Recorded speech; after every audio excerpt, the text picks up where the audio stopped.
All right, my Cancer friends, how are you today, you beautiful crabs? Aaron here bringing you your monthly horoscope for January of 2020. All right, it's weird not to say 2019 anymore. All right, 2020, here we go. We've got a ton of energy, a ton of beautiful, beautiful, beautiful energy in your seventh house, okay? That's going to be continuing through the entire year of 2020. Seventh house is all about our relationships, our partnerships with others, all right? Love, all right? First, right off the gate, we've got Mercury connecting with Jupiter on the 1st and the 2nd.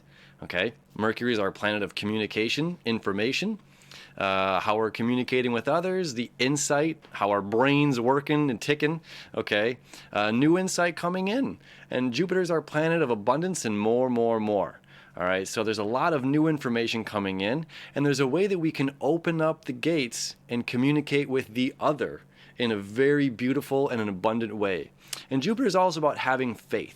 Okay, so this is like we can have faith in the words that we're communicating. We have faith in our conversations that we're having with our partners or soon to be partners or whoever is going on in our lives. I mean, this is not just romantic partners. This is all across the spectrum. Okay, so that's right off the gate. Then on the 3rd, it's like this whole month is like bam, bam, bam, bam, bam. We have so much energy going on. On the 3rd, Mars, which has been in your 5th house of creative self-expression. Okay, this has been a really interesting year for you from 2019 up to now. As from September of 2019 until January 2nd of 2020, you've had a lot of like learning your own creative self-expression. This is like the crab coming out of its shell. You know what I'm saying? It's just like, you see a crab on the beach and it goes and hides. It's just like the crab's got its exoskeleton shell, then it hides in another shell. It's just like, it's not always seen.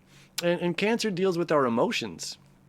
Right? So it's like our emotions, we don't always wear our emotions out. We have to be, professional and we have to be strong and leaders or whatever it is. We have to be reliable. So we're not always this like ooey gooey mess of emotions, but we are, inside we're dealing with all these emotions. So this past 4 or 5 months has been an incredible, extraordinary growth for my fellow crabs here. Of learning to express our emotions in a very mature way. It's really a beautiful time of coming out. And now Mars is finally completing this cycle. And on the 3rd of January, it's moving into the sign of Sagittarius, which for you is your 6th house. Okay, so for the next a month and a half, 2 months, it's going to be focused on how can I apply my strengths to others? How can I give back to others? I've received a lot through my time. How can I now turn this and give it back? Okay, this is the work of the 6th house. This is unconditional love, unconditional giving. Okay. So that's a fun aspect. And again, it's like completion. So it's like 2019 ended 2020, this big open year of new opportunities, new growth, new experiences. It's like you found your voice and you found your strength and how to, and now it's like, now I can use my voice and this strength and now I can give back to other people, which I couldn't give before. Okay. So it's a really, really powerful place for it to be. Moving ahead on the 8th and 9th, the sun and Mercury are going to conjunct. Okay, let me show you the chart here. So this is showing Cancer here, and this is showing the energy of where it is. I've got this set on January 1st. I can't move this day by day and keep it here right now. Anyway, so the things are just going to stay as they are, but I'm just going to walk us through exactly what's coming up for the month. So Mercury here, okay, 1st and 2nd, going to meet up with Jupiter. Mars moving out of Scorpio, out of your 5th house into your 6th house, okay? Then we have Mercury on the 8th and 9th moving to meet up with the sun, okay? The sun is the hero of the journey, the hero of our story, our creative self-expression, okay? So we get this extra boost of everything that we learned, everything that we went through in 2019 kind of comes full circle, and we're able to express ourselves again with this confidence, with this leadership, okay? A huge turning point and milestone for my fellow crabs, okay? Really, really beautiful, powerful connection. Right after the 8th and the 9th, on the 9th, we have a great lunar eclipse. in your first house. Okay, the North Node has been in your first house now for a little over a year. And this is saying, like, reminding ourselves to not play this role of the martyr. You know, I'm not a victim. All right, I'm a co-creator of my experiences, and it wasn't, you know, somebody in my, you know, someone that I loved didn't do this thing to me. You know, we created this thing together, and it's been letting go of the idea, you know, again, of that victim mentality. And this is reminding us to be more compassionate, open, more loving, to try to look at, you know, their perspective, their view, to be more empathetic. Okay, so this new moon, or excuse me, full moon lunar eclipse that's happening on the 9th is going to highlight that. Okay, now eclipses are Uranian energy, which means it's wild breakthrough energy. Okay, so we've had a similar eclipse to this that happened in September of 2015. This is almost like a call and answer, and the time it happened before that was really in December 30th of 1982. Okay, so this is like a long time coming. A long time coming for these energies to realign this way. And it's something else that hasn't happened since 1982 is Pluto and Saturn meeting up. Okay, so before we get there, so Mercury going to meet up with Jupiter, going to meet up with the Sun. Then we have this lunar eclipse, Sun connected with the South Node of letting go and releasing this old dead weight from the past, which no longer serves us. Okay, really powerful, very beautiful for us. Then we have Mercury moving ahead here to meet up with Saturn, then meeting up with Pluto. That's going to happen on the 11th and the 12th. Okay, so the 11th, Saturn's going to meet up with Mercury. Saturn here at 21 degrees, where it is right now on the 1st as I'm creating this, or the 31st, excuse me, when I'm creating this. This isn't a place of surrender. Okay, we must surrender to be the great leaders that we are. You know, we must surrender to show strength, to show fearlessness, to show love. We have to surrender. Okay, so Mercury meeting up with Saturn, you know, it's like surrender and create new, create something stronger, and be rewarded when they all meet up together on the 12th. Okay, so Saturn and Pluto are going to meet up on the 12th. Again, that has not happened since 1982. This is the great call and answer to September 11th, 2001. All right, we're going to talk more about that in a very specific video, aside from this monthly. All right, so stay tuned to keep your eyes peeled for that video. This is a big transformation. And this is a transformation in love. This is a transformation in relationships. I couldn't be more excited for you. Okay, so if you're a Cancer rising, Cancer sun, Cancer moon, this is really, really big that's coming up for you. Okay, this is the energy that you've been waiting for 4 years. You know, really, really powerful. Okay, so as well on the 13th now, so the 11th and 12th, Mercury meets up, then Saturn and Pluto meet up on the 12th. Then on the 13th, the Sun joins at the 22nd degree. And this is the reward. Again, the reward for us surrendering, for us doing all of this hard emotional work that we've been dealing with us, for us finding our voices, finding who we are in this world. You know, again, this is like the great reward. Like, oh, congratulations, child. Congratulations, my crab. You know, you've done it. You've succeeded. You're recognized for the individual that you are. And you're going to be able to attract, like a magnet, those partnerships that you so strongly desire. And because it's in the sign of Capricorn, this is long-lasting stuff, okay? This is the love that just keeps on going, okay? It's like not going to give up on this. So it's very, very exciting energy for you, okay? As well on the 13th, okay, really powerful aspect. Venus here right now in your 8th house of shared resources.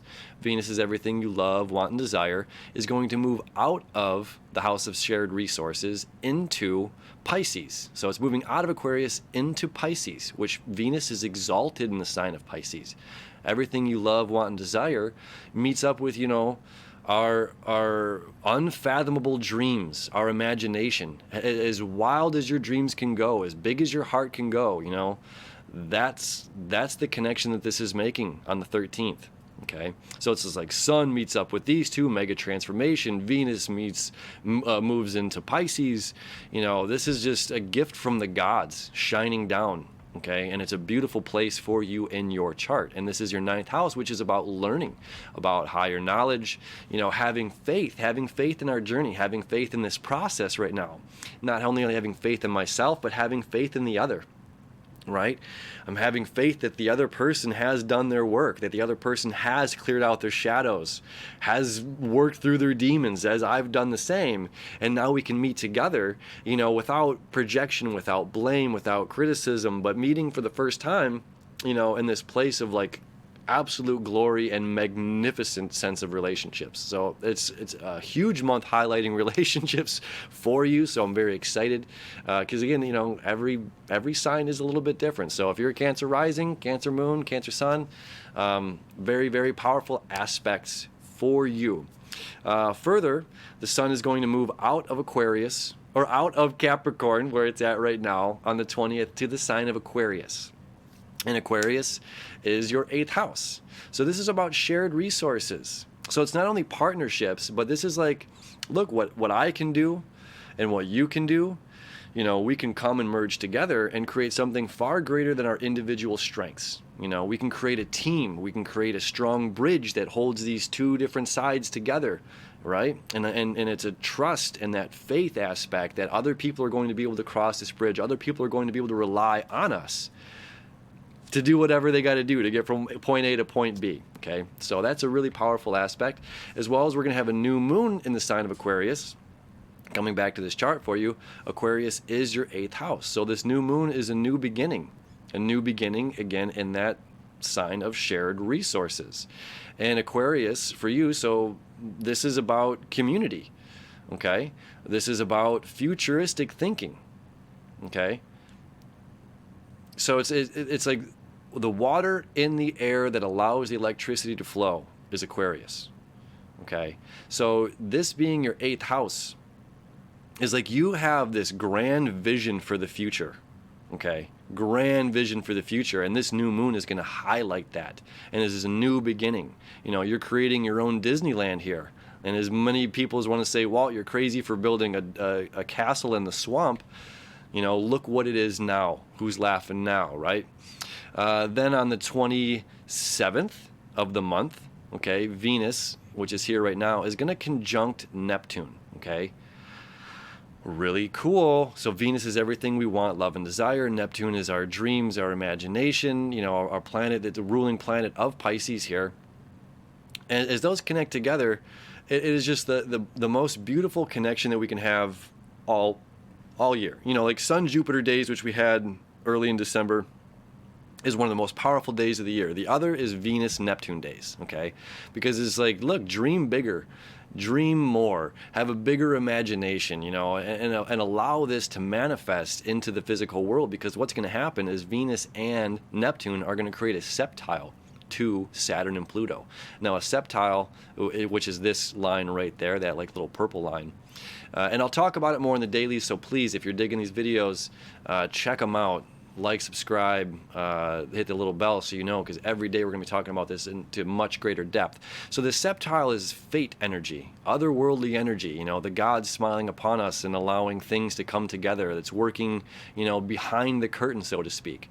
So this water and earth energy that's happening between your 7th house and knowledge, travel, right?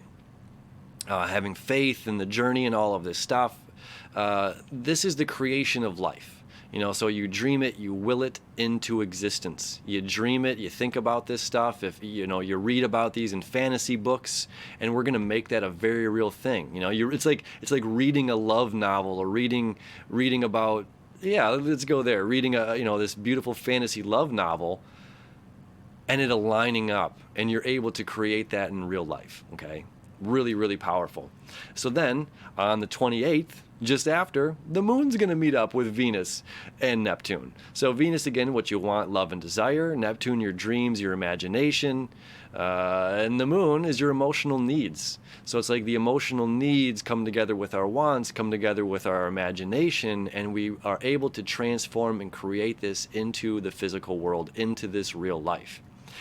And then at the end of the month, that's where the moon is going to finish its journey before jumping into the sign of Aries, which is your 10th house, about, this new career path coming, or, that's where Chiron is right now. It's like career stuff. It's just like, but now seeing yourself as a leader, and everybody's viewing you as this beautiful leader. So this is a really, really powerful month for you.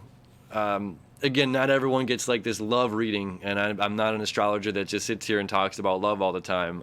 But for you Cancers, you're getting struck by Cupid. This is a really exciting time. And again, if you're already in a relationship, that means your relationship gets to deepen.